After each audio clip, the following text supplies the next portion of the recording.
And it's not just about concerns. In fact, these issues are having a real world impact. Many of those companies reporting that they are moving their supply chains out of China. Thanks, Zhao. Okay, to Kenya now, where, like in many other African countries, they are fighting the scourge of vandalism of its key infrastructure projects due to the rise of the scrap metal trade. This got so bad in January, the Kenyan government banned the scrap metal trade altogether, but later partially lifted the ban after an outcry from traders. Now the country has imposed a 20% export tax to discourage the trade, as Peter Mwangangi reports. Old, rusty and bulky, although unattractive to the eye, scrap has been the source of income for Nicholas Maingi for the last 17 years. He went out of business for over 3 months this year when the government banned scrap metal trade.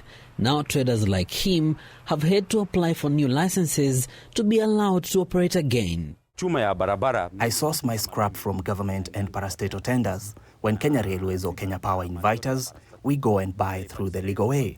The problem is those who cannot purchase through tenders. They steal from roads to make quick money. That's why we are saying, even with the lifting of the ban, the government has to help us by protecting its property. Government property should not be left unguarded.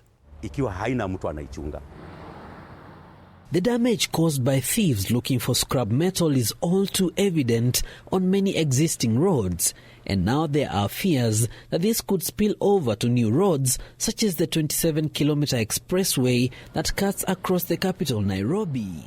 Kenya exports about 12,500 tons of scrap metal annually.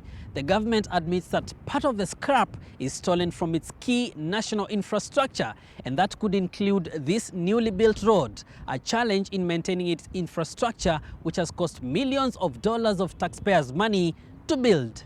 We are also making sure that the security enforcement or the law enforcement agencies, they take some serious actions, because it's not just the cost of the road infrastructure, but also it brings risk to motorists. For example, if you destroy guardrails, other motorists can come and have accidents.